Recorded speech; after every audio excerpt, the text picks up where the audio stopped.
Hey, good morning. It's Thursday, and I am heading over to Bumrungrad on this early, 10:20 in the morning? Early for me, anyhow.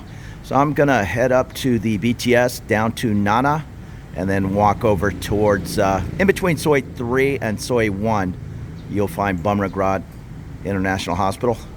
It's hot this morning. Not a lot of traffic on my Soi 26. A cut over from Ramapur to get over to Sukhumvit through here. And here's Sukhumvit under the Ploenchit BTS. It's pretty much busy any hour of the day. And as I'm walking up to the BTS, these people with the suitcases, it reminded me, when you go through the turnstile, use the far right, which is the, I guess, wheelchair access, because what happens is when you go through your suitcase, it thinks it's a body and then just closes immediately. So it's pretty hard to push a suitcase and get your body through there. I mean, you can do it, you just have to hustle fast. It's intended to not let two people through on one ring. And this is looking down the tracks way off in the distance where you see the two headlights on the train. That's the Thongla BTS. Air quality is fine today. People have asked in the comments about the poor air quality in Bangkok. It's a little hit or miss. When the air quality is bad, there's no way you're going to see that train down there at the next station. Maybe you'll see 3/4 of this distance. But it's a little unpredictable. There'll be bad air on a Monday, and then Tuesday it's clear as a bell. The burning season in the north and surrounding countries does not help. Rather than plow down the crops, they'll oftentimes just burn the field. I guess it adds nutrients to the soil. And there's the large Soi 7 beer garden just on the left. And here's the Nana Plaza, famous red light district. It's on the other side of the street on Soi 4. This coming up on the right is Little Arabia. Plenty of great options for all kinds of Middle Eastern food. It's more just a Muslim area. You're not going to find a lot of bars. There is Gulliver's Tavern, but for the most part, it's different little tobacco shops and places to have perfume made. Soi 5, Soi 3/1, and a little bit of Soi 3. You're going to find some incredible food. You do have to be a little bit careful up in this area. I heard somebody just got a gold chain ripped off their neck up here or something. It's in the local kind of expat news online. I wouldn't be walking around with whatever a gold chain is these days, a couple $1,000s of gold around your neck.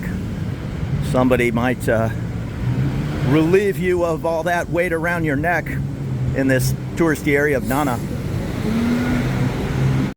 In other parts of Bangkok, you're probably 100% fine, but here in the Nana area, and it's not even Thai folks, there's kind of grifters from all over the world. This is where they're going to be hanging out, between Nana and Asok, pulling all kinds of pickpocket scams and run and grab deals. So this is Soi 3. I'm running a little late. My appointment's in 10 minutes. I'm going to cross down and should be about 5 minutes to the hospital. And I see across the way a new Prime Burger opened up. Oh, that's great. I think we're the Carl's Jr. I don't know if you can see it there. There's a Starbucks. Whew, I'm out of breath. There used to be a Carl's Jr. right there on the corner. This is across the street. That's Soi 4, and just 2 minutes down the way on the left is the Nana Plaza. Yeah, but anyhow, that new Carl's Jr. I think turned into a Prime Burger, which is a really good burger in town. I go to the one up by my house in Phrom Phong, but I know there's 3 or 4 locations. I saw one in Pattaya the other day. And you can see it's a super clean, modern facility. I mean, really state-of-the-art. I just talked to the urologist. I'm a kidney stone guy. I had a lithotripsy kidney stone operation before I moved over here a couple of years ago. And I'm just establishing a relationship with the doc. He just ordered an ultrasound to take a peek at my kidneys. If he sees anything in there, he says we'll then order a CAT scan for a much closer look. And if I have a couple of kidney stones in each kidney, he can do that lithotripsy again at some point, go in and get them. It's not the most pleasant operation, and you do have to then have a stent that is not pleasant to remove, but passing a kidney stone is no joke. If you've ever did that, I've probably passed at least a dozen, maybe 15 since I was 25. Hopefully, if you're in your 30s and you've never had a kidney stone, you won't get them. From all the research I've did, I know they talk about diet on and on, but it's hereditary. My dad gets them. I think my uncle gets them. If your dad doesn't get them, maybe you won't get them, and it's not really a pleasant thing to have. This is an interesting place. Every time I come, there's people from all over the world, a lot of Middle Eastern people. I guess this is a closer state-of-the-art hospital and possibly more affordable if you're paying cash. It's still probably, I don't know, 60, 70% more expensive than, say, a government hospital here in town, but it's somewhat affordable compared to Western rates. And I'm lucky that my Blue Cross Federal Insurance, it covers me. It covers me as though I'm in the United States. So I still pay a $40 US copay, in Thai baht, of course, to see a specialist. Oh, thought they were calling me. But things like labs, like today I'm going to pay 15% of the ultrasound, and the ultrasound, I don't know what it's going to cost. Let's say it's $150. I only pay 15% of that. So things are so mainstreamed here, it's pretty impressive. I talked to the urologist about the history of my kidney stones, and he said, well, it's been 2 years since I had this procedure. It's called lithotripsy, where they go in and kind of pull them out, put them in a basket. Again, it's not a very pleasant surgery, but it beats the alternatives, which is passing a kidney stone on a flight over the Pacific somewhere. It's nice to kind of get the all clear. But he ordered this ultrasound, and unlike many places, including the United States, I had an ex from Canada, and she said, oh, it takes whatever months to get an ultrasound. Here, he said, just head down and do it immediately, and then come right back up, and we'll take a look at the results, maybe give them an hour. But I went to the restroom. I was unaware. I've had ultrasounds, but I never heard this rule that you need a full bladder. So I came here. The check-in person said, do you have a full bladder? And I said, no, but I'll power down 3 bottles of water. They have these little complimentary waters. So I did. I went in. The technician said, well, she started and said, I'm the technician, and then the radiologist will come in and speak with you. And I've never seen that, not at the fanciest hospital in San Diego. Usually the radiologist is not even on site, I would guess, and they're just looking at thousands of images, and they get to you when they get to you. Here, again, it's a little bit more specialized service. Radiologist is going to come in and immediately go over my results with me, and then I go back up to the urologist that will concur or disagree with what the radiologist says. I'm sure they all work together, but that's pretty impressive.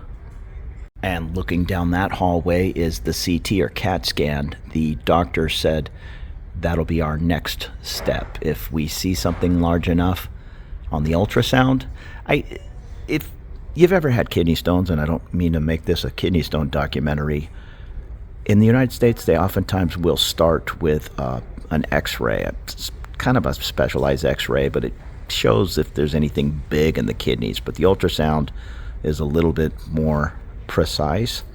The CAT scan or MRI, that's going to show everything. If you go walking into an emergency room like I did at age 26, 27, and you think you're dying, something is exploding inside of you, 9 out of 10 times they're going to give you a CAT scan, and it will probably be a kidney stone. And it's just a matter of if it's lodged. When they're in the kidney, it doesn't cause any pain. It's when they pass the kidney and go through the little pipes, the ureter, before it gets to the urethra. If it gets to the urethra, if I'm pronouncing that correct, I'm not a medical person, the ureter pipes are little pipes. The ureter, whatever it is, vessel, it's a little smaller. So that's where it gets stuck and causes the pain and causes, blood in the urine when it's kind of tearing you up there. But these CAT scans will show everything. And in speaking with the doctor, if I do have some kidney stones in my kidney. You can then schedule this lithotripsy. They can measure the size of the stones, and as they get bigger, they're certainly harder to pass. So that lithotripsy can go in there and pluck them out. And we all have different issues in life. I'm lucky I've made it till age 57 with kidney stones being my only real issue in life. No cancer, no serious illnesses. So kidney stones, as unpleasant as they are, not the end of the world. And after you've passed 5 or 6 of them, unfortunately, you kind of get used to it. Now, of course, this is all coming at a cost. I probably can't pick a more expensive hospital in Bangkok than Bumrungrad, Bangkok Hospital, Samiti J. These are all private international hospitals that they certainly come at a cost. Now, I mentioned it before, I'm a little bit lucky, well, I'm very lucky to have Blue Cross Federal Insurance as a retired federal worker in the United States that covers me here in Bangkok and all over the world, really. So whatever my copays are in the United States, those same exact copays will pass over here in Thailand. And they even have a robotic surgery center, I assume for different prostate surgeries, that kind of thing. And it says it's the Da Vinci robot, if that means anything to anyone. And I got the news I kind of expected. The technician did a ultrasound, and she said, I don't see anything, but kidney stones are a little tricky. So the doctor, the radiologist, she did another full exam. The technician must have took 50 or 60 images, I guess. Then the doctor came in and she took an equal amount. She said she sees 1 3-millimeter stone in one kidney and 3 little specks. She goes, hard to tell. You'd need a CAT scan to get the exact size, but they're smaller than 3. So let's assume 1 or 2 millimeter. A 3-millimeter stone, I'll oftentimes pass without any symptoms. The problem is they just keep growing in the kidney. So I'm going to go back and talk to the urologist, and I'm sure we're going to do nothing at this point, just monitor the situation, maybe do another ultrasound 1 year from now and see what's going on. If that 3 millimeter has turned into a 6 millimeter. Again, I've passed as large. You're not supposed to pass anything over an 8 millimeter. I passed one they estimated was 13 millimeter, and I think I'm correct on the size. Anyhow, it would have been better news that I had 0 stones, but that's just my fate in life. I drink tons of water. I try to watch the diet for things like spinach and things like that. Certain nuts, they say, is not great for kidney stones. But again, it's more just a hereditary thing. I've had doctors tell me they've had patients that are religious on their diet, and yet they still have real problems. Dark colas. I don't drink a lot of soda, but I don't drink any dark cola. They say that's a real no-no with kidney stones. If I have a soda, it's normally a Sprite. And over the course of my life, I normally don't make it 2 years without passing a stone. It's been maybe 2 years and a month. So maybe I'll pass one of these little stones. Again, a 3 millimeter stone, I won't even take an aspirin. It's just an annoyance these days. The bigger stones, yeah, that's a real problem. Those pipes back there are only so big to get those little jagged rocks out.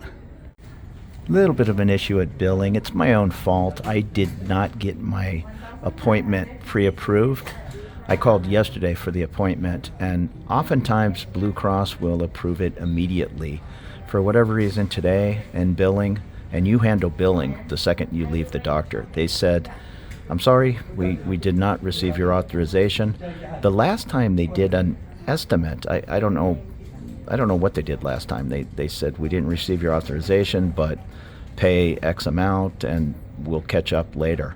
This time they said you need to pay the entire bill, and when we receive the authorization, we will credit back to your credit card. Roughly I owe about, I don't know, 3,000 baht, I think, but I had a 1,600 credit because insurance paid more then they submitted, I don't know what. But right now I just had to pay $347 or 11,500 and something Thai baht after they deducted that 1,600 baht credit. So 3,400 bucks to see the urologist, get an ultrasound, radiology report, and then I did some blood work on the side just because I was in the hospital. You can see that's not the end of the world for one of the more expensive hospitals in town. Yeah, it's better with my insurance that I only pay $40, but that'll catch up to me when everything gets approved, and then they're going to refund the difference on that $347 I just paid back to my card. Okay, so there you go, another successful Bumrungrad run. It's my fault for not having that appointment pre-approved. I'm getting a little, not lazy, but in the past, they've just immediately pre-approved things. There's a Blue Cross, and it gets a little more complicated because there's an outfit, and I forget what it's called, Care First maybe, that works on behalf of Blue Cross and different insurances. I'm assuming from all over the world that also work internationally. So that company is on call 24 hours. You either call them or the hospital here will call them, the international insurance office. And like I say, I usually go there. I'll make an appointment, say 10 in the morning. Well, I'll go to the insurance office at 9:15 in the morning. They get on the phone, and then by the time I'm done with my appointment, I just pay the copay. Today, I did not get lucky, and they said I need to pay the entire bill, which was 12,000 something baht minus the 1,600 baht they owed me from an overage. Insurance paid more than they thought on the last bill, I guess. So $340, not the end of the world. I would not count on quote-unquote self-insuring over here in Bangkok. Hey, $300 to see a urologist, and I also did some blood work, so that was probably $50. And an ultrasound, that's not bad. I'm just going to pay cash. Well, that's all good and fine until you really get sick and you need cancer treatment or dialysis, on and on. Things are going to get expensive in a hurry. I know they're not expensive compared to the U.S. I'm sure what I did today, the cash price would have been not $350, maybe $3,050 or maybe more. I don't know. An ultrasound alone is probably not a cheap procedure. But we just left things at pay the $340. And again, you have to roll with the punches over here. Everything is different. I had an ear infection 6 months ago from diving, and I did not have a pre-authorization. Look at these older style taxis are cool.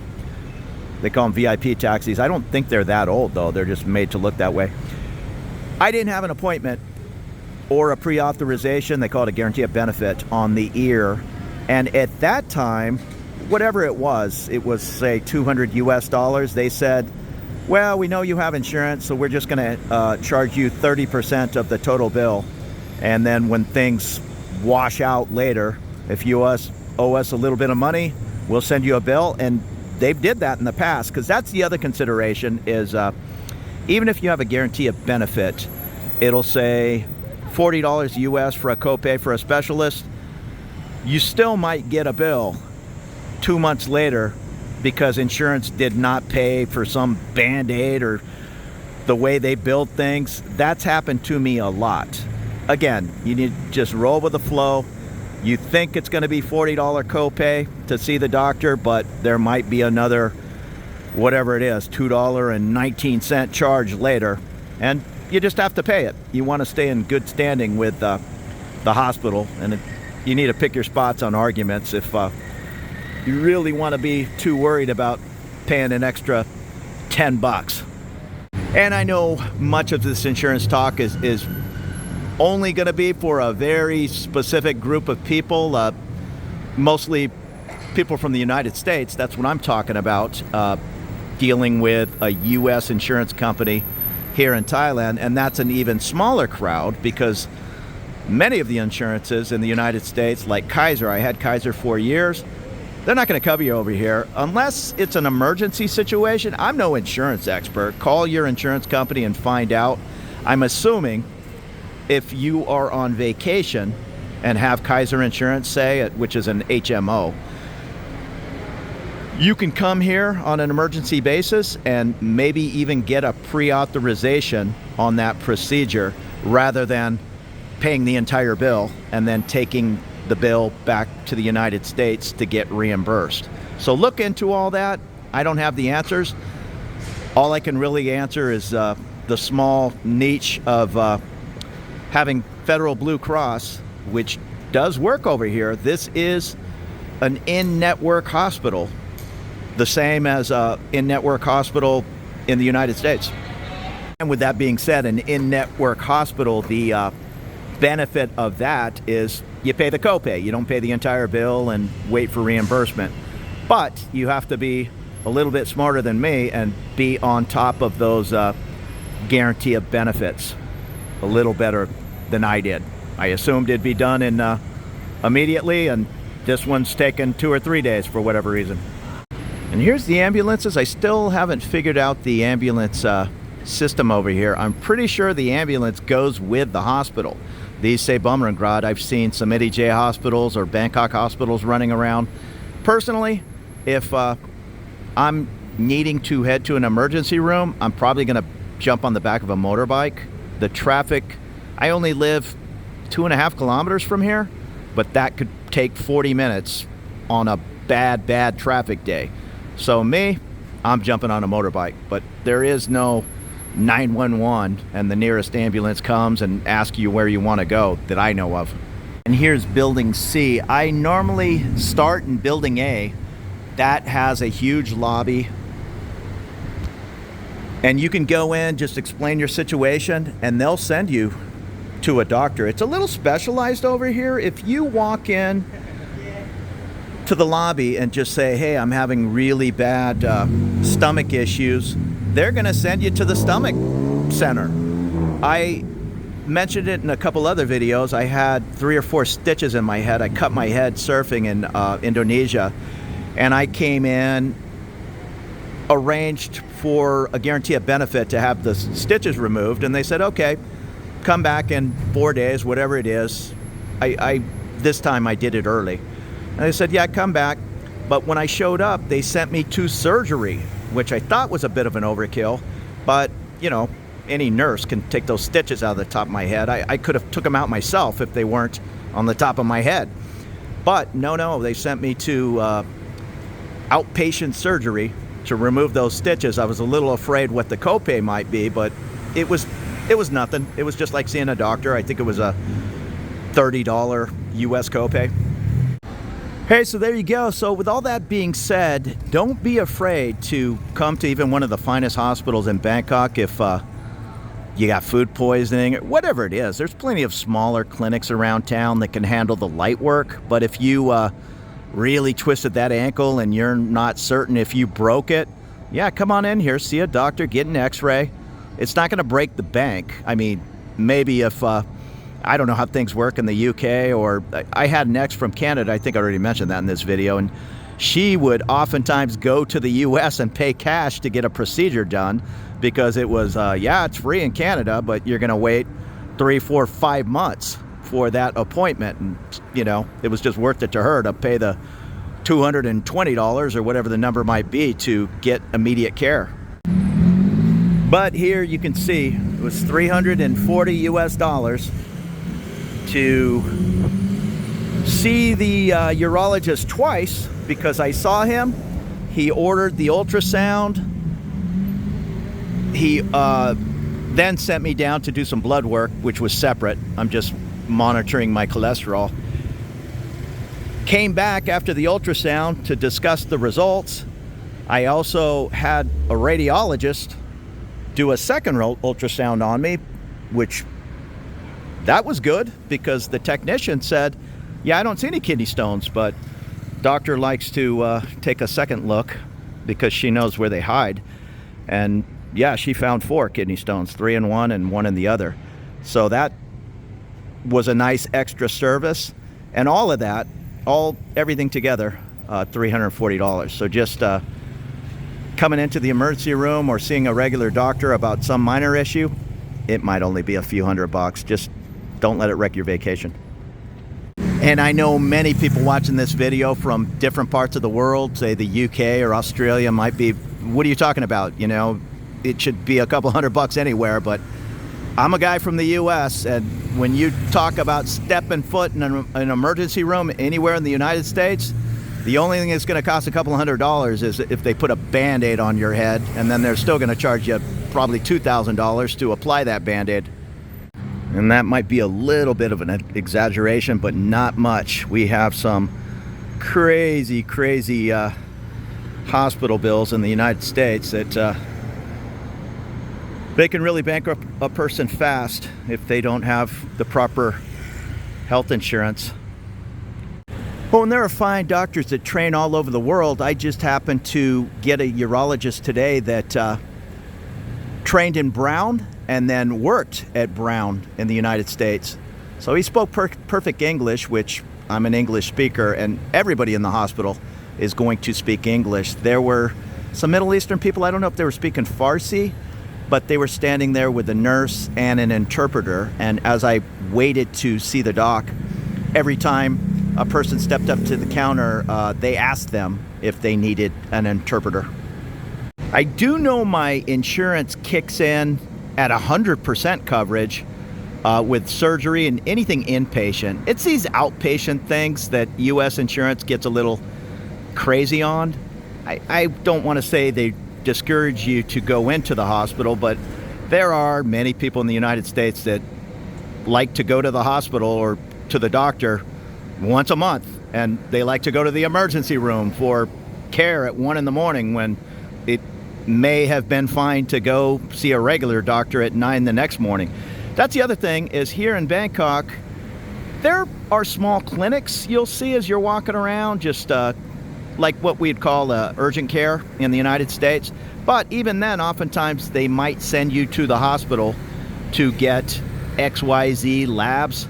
It's not really a one-stop shop here. You go to the hospital more than a medical center, say in the US. In California, I went to a hospital to have kidney surgery, and I hadn't been in a hospital in 10 years before that. I would just go to the medical center, see my doc, get an x-ray, hit the pharmacy, and not go anywhere near a hospital. Not so in Thailand. And I entered the hospital over on the Soi 3 side. This is the Soi 1 side, and kind of my hospital tradition is to head over to this barbecue place. I'm forgetting the name. It's just on the other side of the Ploenchit BTS. But here's the Muay Thai on the right. Wachara Muay Thai gym.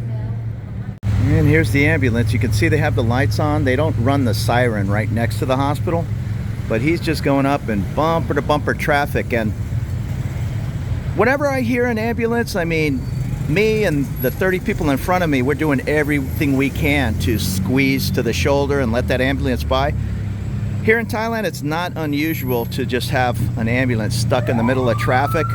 Here's the on-ramp to get onto the toll road up here in the Nana area. And I can't remember if I said Ploenchit is where the barbecue place is. Yeah, I might have said Chitlom, Ploenchit. For whatever reason I mix up. That's Soi Room Rudy right there. And you'll find the Conrad Hotel down the way. And just a short distance up on the left is Wireless Road, the U.S. Embassy, probably another dozen embassies down that way. Right on the side of the Ploenchit BTS, there's a really cool little neighborhood. It's nothing there but apartments and condos. That's not really my style, but if you want a super quiet area, check out this area.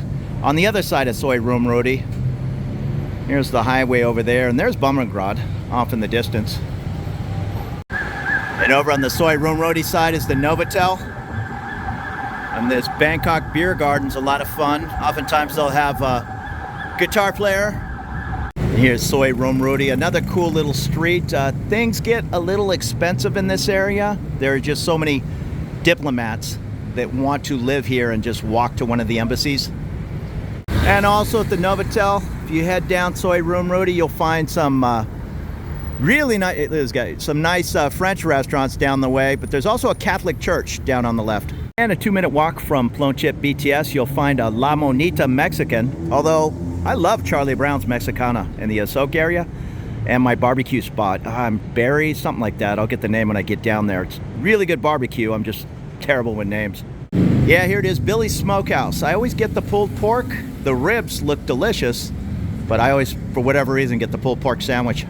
And here's the La Monita Taqueria. It's pretty good. There's also a La Monita in the M. Courtier Mall over near I live, and where you see that flight of stairs, if you go up to the second deck, there's a breakfast story.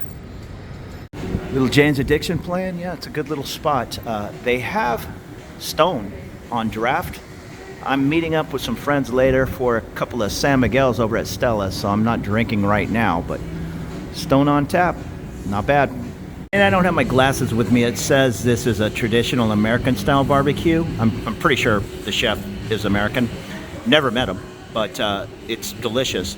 Now, things aren't going to be terribly cheap when you're coming to these more Western or expat food areas. I'm getting a little bit less expensive thing. I'm getting the pulled pork burger. It's 280 baht. But if you want to start getting into a rack of ribs and all, well, yeah, well, pork's normally cheaper over here, but it's still going to be $15 or maybe a little bit less. I'm just saying that when you're factoring in your budget. I love eating local and affordable. A $2 chicken and rice meal is great. It's one of my favorite meals. But yeah, I oftentimes find myself in here getting ribs or pulled pork sandwiches and on and on.